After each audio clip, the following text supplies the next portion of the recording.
Okay, good morning everyone.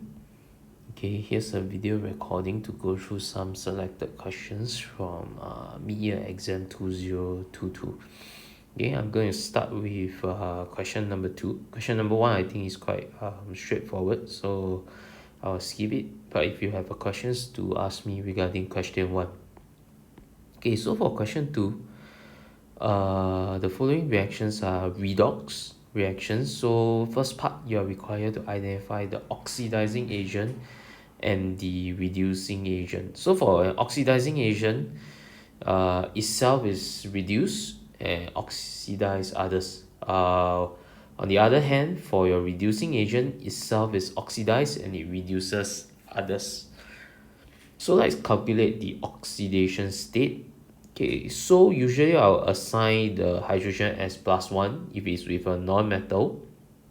So in this case, the nitrogen, you can let it be X. You have 3 hydrogen, each one is +1, overall equals to 0. So X equals to -3. Okay, so oxidation state of N in NH3 is -3. This one is an element, so it's 0, because it's an element. Likewise for the nitrogen here, it's also 0 because it's an element. Okay, H over here will be +1. H when it's with a non-metal is always +1. Bromine is -1 in this case. Alright, so it's quite obvious to us. Okay, it's the bromine that is being reduced. And then it's the nitrogen that gets oxidized over here. Right, so ammonia, NH3, is the reducing agent because itself got oxidized. And oxidizing agent is one that itself is actually being reduced. So here is the Br2. Okay, or otherwise you can write the name, also fine. Okay, so next thing we have a halogen displacement. Okay, so we have a halogen displacement. Okay, so for this kind, you talk about the color change. Okay, of your Ki. Okay, the one that gets displaced. It's also the famous reducing agent. So this one is the reducing agent. Okay, so this thing is colorless. It becomes I2 is yellowish brown. Okay, so what I'll mention is a colorless solution. Okay, it turns yellowish brown.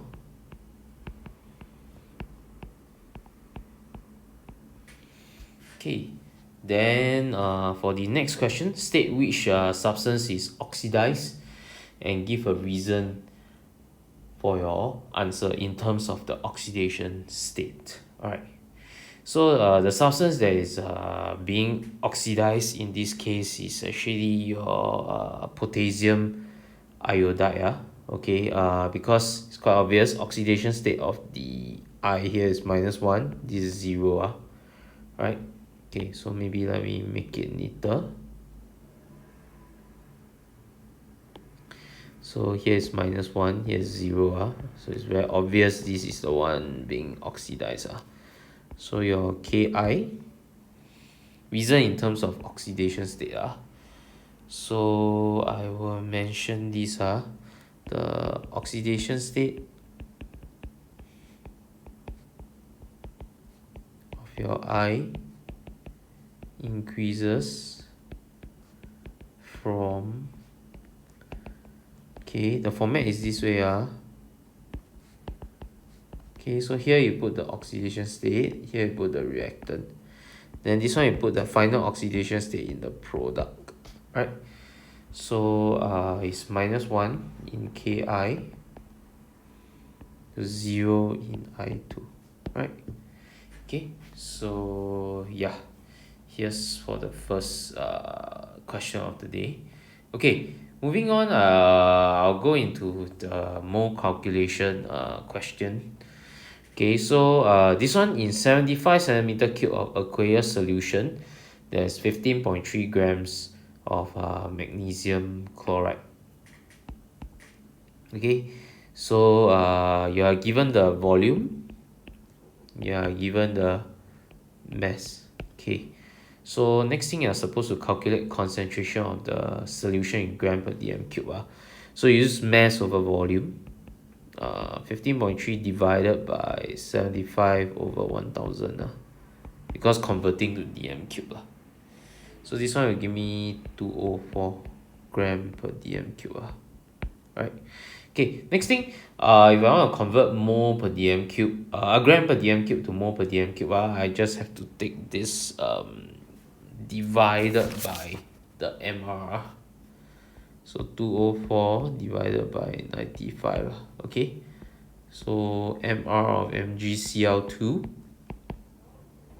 I do 24 plus 2 times 35.5, so that will give me 95. Right. Okay, so my answer that I should get is 2.15 mole per dm cube.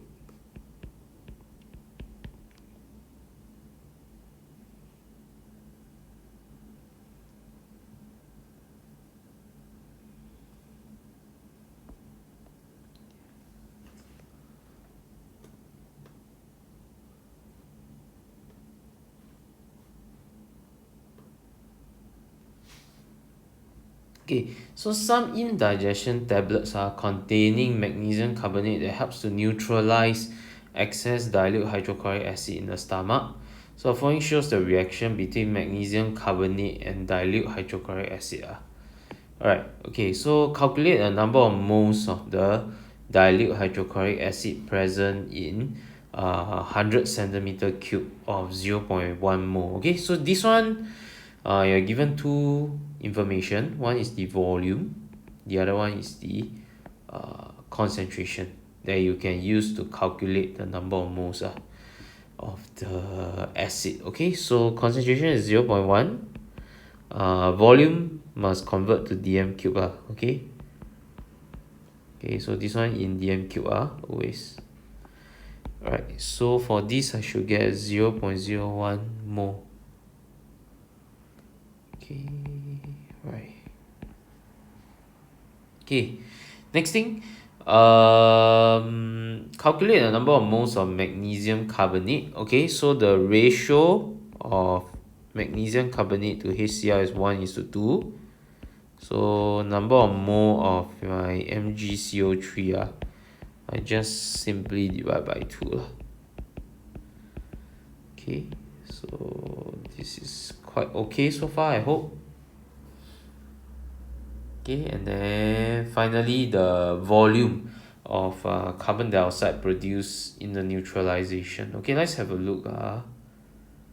Okay, so magnesium carbonate to CO2 1:1. Okay, so the number of mole of my CO2 is also 0.05 mole.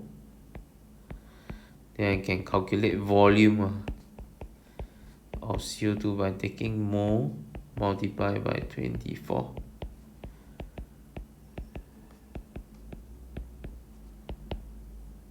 Okay, so it's 0.12 dm cube.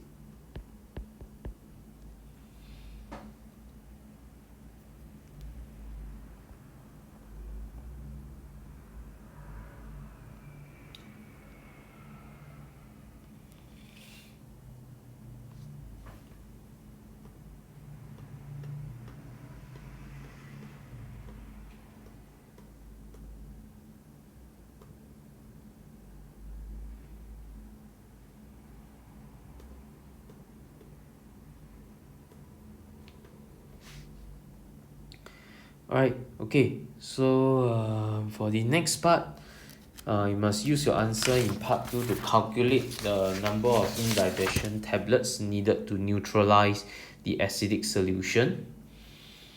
Given that 1 mole of MgCO3 is 100 tablets. Okay. Alright. So how many moles do we need? Let us see. Okay, you need 0.05 moles. Alright, so the number of tablet. So it's finding out 0.05 mole of MgCO3 needs how many tablet lah. Of course, this is just for understanding. Okay, please don't do this in your exam. Okay, so what I should be presenting is this way. Okay, 0.5 tablet. Right. Okay, half a tablet. Right. Okay. Alright. Okay, so now I shall go through question number 4. Okay. Okay, so for the first part, okay, small pieces of different metals were added to solutions of the metal ions in water. So the results were summarized in the table 3.1. So arrange the metals in order of chemical reactivity. Alright, okay, so the metals that you add is at the top. So basically the most reactive is the one that get most tick lah. Okay, so your calcium number 1, scandium number 2, iron number 3 because can displace copper and nickel. Nickel number 4, copper number 5. Okay, so starting with the most reactive. Okay, right, calcium, scandium, iron, nickel, and copper. Right.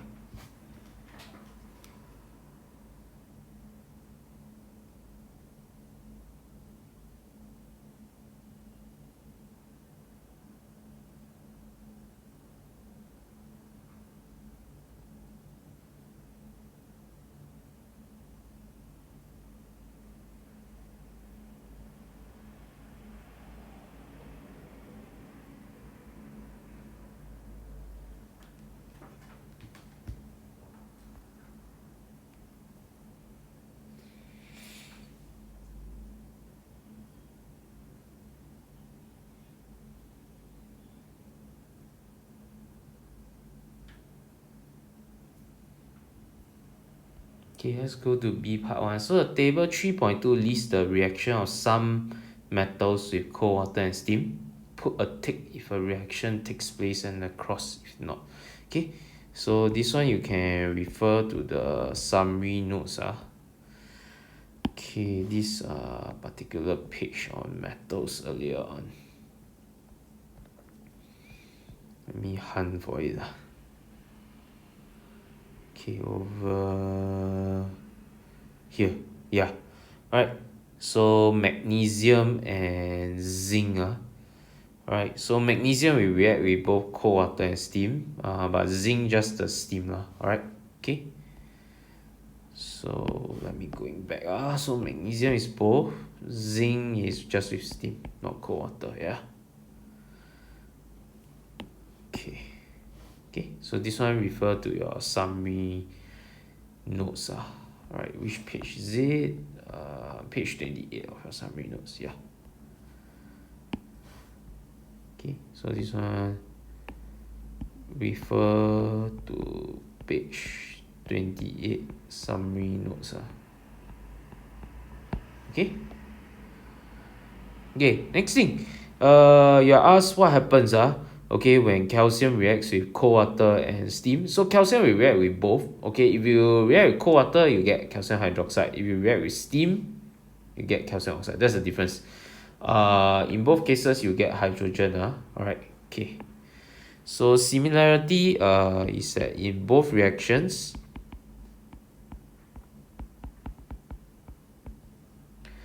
hydrogen is formed.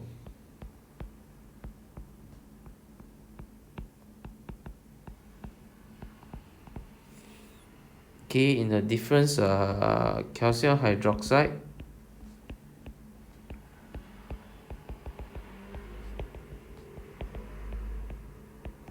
is formed when your calcium reacts with cold water.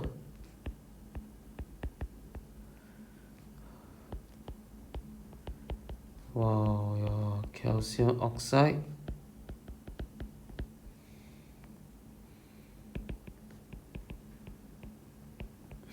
is formed when calcium reacts with steam.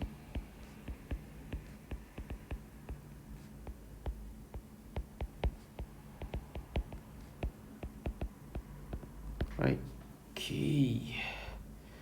Okay, then the next part, let's look at the metal reactivity, metal displacement reaction. Okay, so this one you add iron into copper 2 sulfate.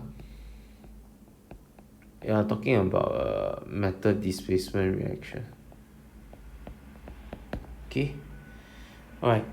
Okay, so you have iron metal, so that's solid. Copper 2 sulfate is a solution. Likewise for iron 2 sulfate. Then this is the copper metal. Okay, so all sulfate soluble. Okay, except ClB, barium led to calcium.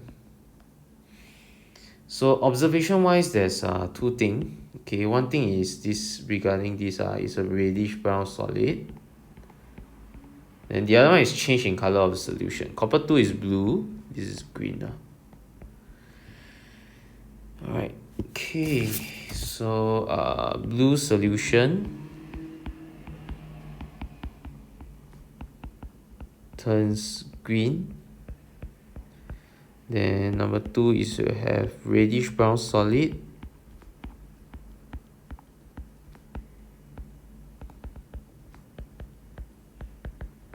Coated on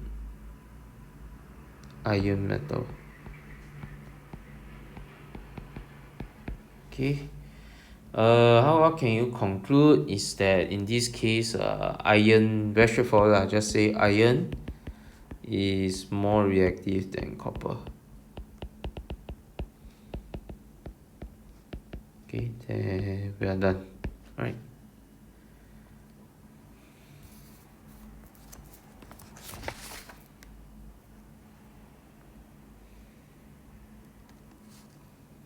Okay, then I will pause here for the first video.